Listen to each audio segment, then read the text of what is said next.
दोस्तों, आज हम जो वीडियो लेकर के आए हैं आप सभी लोगों के लिए बहुत ही इम्पोर्टेंट जानकारी के साथ में है। और इस जानकारी को आपको समझना है। समझने के बाद अपने ग्राहक यानी कस्टमर्स को जो आपके पास में लेन देन करने के लिए आते हैं, उन सभी लोगों को इसके बारे में जानकारी देनी है। अगर ऐसी जानकारी आप कस्टमर्स को नहीं देते हैं और आपको अगर ये जानकारी नहीं होती है तो आगे प्रॉब्लम हो सकती है और कस्टमर से आपका ट्रांजेक्शन पर प्रभाव पड़ सकता है। आपके लेन देन पर काफी प्रभाव पड़ने वाला है। इससे क्या होगा कि आपका अगर 1 लाख का ट्रांजेक्शन रोज का होता है तो आपका 50 से 60 हजार रुपए तक रह जाएगा।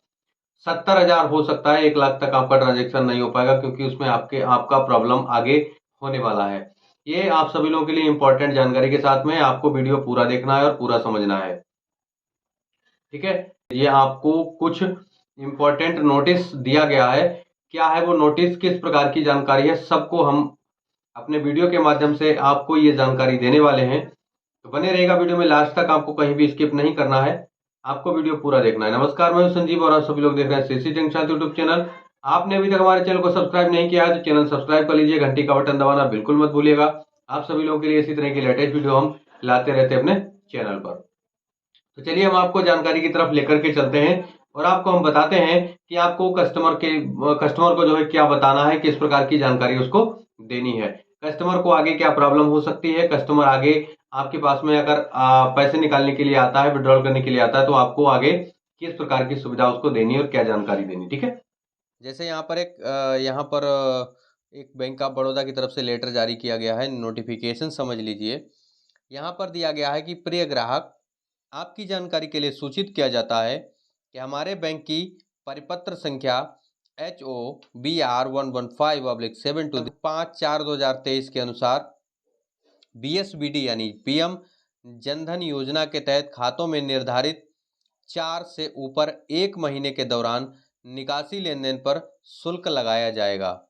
यानी अगर आप जनधन योजना के तहत जो खाते खोले गए हैं, उन खातों से आप निर्धारित 4 ट्रांजैक्शन से ज़्यादा अगर 1 महीने के दौरान निकासी करेंगे तो निकासी करने पर लेन देन पर जो है आपका शुल्क लगेगा। स्कीम कोड क्या क्या रहेंगे समझिए। स्कीम कोड रहेंगे SB 124, 127, 130, 136, 137 और 150 पर यह नियम लागू किया जाएगा। अब ये SB कोड जो कोड है, स्कीम कोड, ये क्या है, इसके बारे में अगर आपको जानकारी चाहिए तो आप कभी हमें जो है कमेंट करेंगे। कमेंट के माध्यम से आप हमें कहेंगे तो हम आपको स्कीम कोड के बारे में जानकारी देंगे। स्कीम कोड के बारे में अलग से हम वीडियो बनाएंगे आप सभी लोगों के लिए। ठीक है। चाहे वो कोई भी हो, बैंक ऑफ बड़ौदा का कस्टमर हो या BC सखी हो, अगर आपको जानकारी नहीं है तो हम अपने चैनल के माध्यम से आप सभी लोगों को वो जानकारी प्रोवाइड कराएंगे। यहाँ पर ये साफ साफ लिख करके दिया गया है कि अगर आप जनधन योजना के तहत यानी प्रधानमंत्री जनधन योजना के तहत आपका अकाउंट ओपन किया गया था, उसमें आप 5 अप्रैल 2023 के बाद जो भी ट्रांजेक्शन करेंगे, 1 महीने में 4 ट्रांजेक्शन करेंगे। अगर 5वां ट्रांजेक्शन आप करते हैं तो उस पर आपको शुल्क लगेगा। लेन देन का शुल्क कितना लगेगा वो आप आगे समझिए। जैसे यहाँ पर दिया गया है कि BC सखी सभी BSBD जनधन खाते ग्राहकों से 1 महीने के दौरान निर्धारित न्यूनतम 4 मुफ्त लेन देन से ऊपर प्रत्येक निकासी के लेन देन पर 20 रुपए और GST शुल्क चार्ज किया जाएगा। 5 अप्रैल 2023 से एक कैलेंडर माह में निकासी के आधार पर शुल्क निम्नलिखित प्रकार से लेन देन पर किया जाएगा। कौन कौन सा लेन देन है जिसके ऊपर आपको शुल्क लगेगा? सबसे पहले शाखा से समझिए।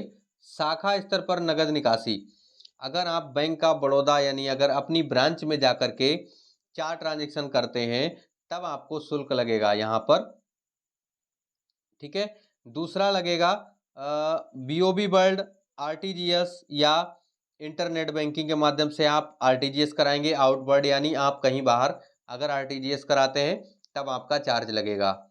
IMPS आउटवर्ड, अगर IMPS के माध्यम से आप अगर ट्रांसफ़र करते हैं तब आप शाखा BOB world, internet banking BOB world के माध्यम से अगर आप करते हैं तो आपका चार्ज लगेगा चौथी बार।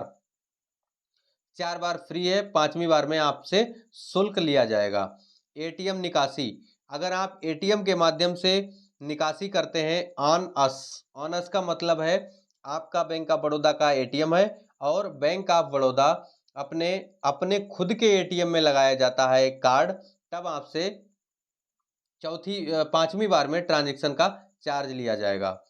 एटीएम निकासी रिमोट ऑनस, ये भी आप रिमोट ऑनस समझ लीजिए, उसी एक तरह से एटीएम मशीन से ही निकाला जाएगा रिमोट ऑनस, तो आपको 5वें ट्रांजैक्शन पर चार्ज लगेगा।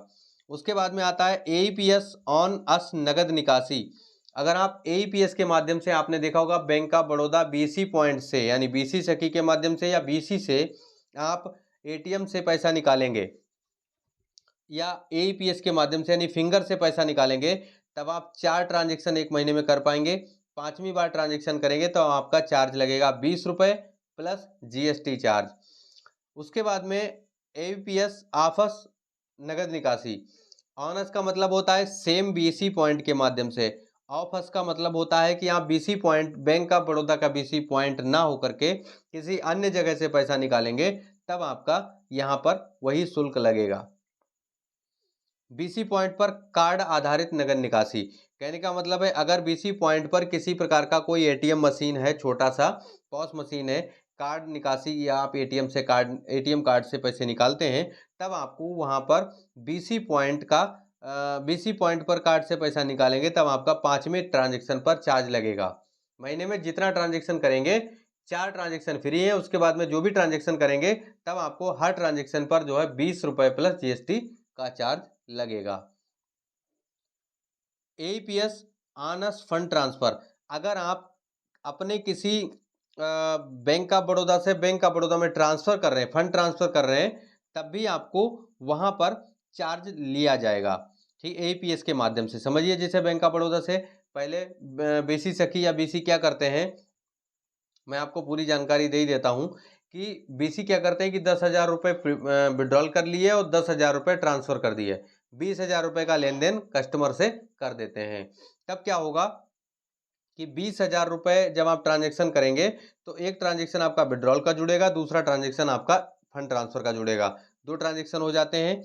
उसके बाद में आप जो 2 ट्रांजैक्शन बचे हैं वो आप अगले दिन कर लेते हैं, तो महीने में आप 2 ही बार 4 ट्रांजैक्शन हो गए आपके, अब आप ट्रांजैक्शन नहीं कर पाएंगे। ठीक है, एईपीएस ट्रांसफर हो गया। उसके बाद में एईपीएस ऑफस एक्वायर्ड फंड ट्रांसफर,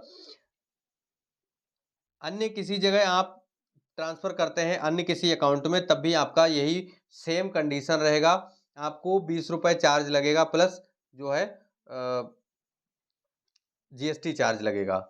उसके बाद में आता है लास्ट में बीसी पॉइंट पर आईएमपीएस की सुविधा, अगर आप बीसी पॉइंट पर आईएमपीएस के माध्यम से कहीं पैसा ट्रांसफर करते हैं, फिर भी आपको सेम कंडीशन वही चार्ज लगेगा, 20 रुपये प्लस जीएसटी। ठीक है, और यहाँ पर दिया गया है धन्यवाद। धन्यवाद आप सभी लोगों को, अगर आपने वीडियो पूरा देखा है, आप सभी लोगों का बहुत बहुत धन्यवाद। अगर आपको यहाँ पर एक जानकारी और दी जाए तो मैं बता दूं आपको कि आपके अकाउंट में जमा करने पर, डिपॉजिट करने पर किसी प्रकार का कोई भी चार्ज नहीं बताया गया है। डिपॉजिट करने पर आपको कोई चार्ज नहीं लगेगा, चाहे आप 10 बार जमा करें, 20 बार जमा करें, कितनी बार भी जमा करें, तब आपके अकाउंट पर जो है जीएसटी चार्ज और ट्रांजैक्शन चार्ज नहीं लगेगा। लेकिन आपके अकाउंट में विड्रॉल करने पर, फंड ट्रांसफर करने पर, आरटीजीएस कराने पर, आईएमपीएस कराने पर, एटीएम से निकासी करने पर, ये सारी ट्रांजैक्शन आप कुछ भी करेंगे, फंड ट्रांसफर करेंगे, फिर भी आपके अकाउंट से चार्ज कटेगा। ठीक है, यहां तक जानकारी आप समझ चुके हैं, तब आप एक जानकारी लास्ट में मैं आपको जो बताने वाला हूं वो समझिए कि ये पैसा कटेगा कहां से, बीसी के खाते से कटेगा या कस्टमर के खाते से। दोस्तों, आप सभी लोगों को मैंने अभी बताया है कि ये जो ट्रांजैक्शन है आपका, ट्रांजैक्शन पर जो चार्ज लगेगा वो किसके खाते से लगेगा, इसके बारे में आपको जानकारी होनी चाहिए। ये चीज आपको अपने कस्टमर को बतानी है कि भाई अगर आप अपने अकाउंट से पैसा एक महीने में 4 बार से ज्यादा निकालेंगे तब आपको आपको जो है इतना चार्ज लगेगा, इतना पैसा आपके खाते से कटेगा। ये पैसा जो कटेगा वो कस्टमर के अकाउंट से कटेगा, आपके अकाउंट से नहीं कटेगा, कस्टमर के अकाउंट से कटेगा। आप समझ लीजिए कि आप अगर अपने भी अकाउंट से ऐसा ट्रांजेक्शन करते हैं तो आपका भी पैसा कटेगा। मतलब बीसी पॉइंट, बीसी या बीसी सखी या उनके हस्बैंड या भाई जो भी हैं, उनका खाता है, सेविंग अकाउंट है। अगर ये जो कोड मैंने आपको बताए थे, ये मैं आपको यहाँ पर लिख करके दे रहा हूं, अगर ये कोड मैंने बताए थे, इन कोड में से किसी भी कोड के तहत आपका खाता खुला है तो आपका चार्ज लगेगा, चार्ज कटेगा। ठीक है, तो आप सभी लोगों को इस प्रकार की जानकारी अपने कस्टमर को बतानी है, कस्टमर को समझाना है।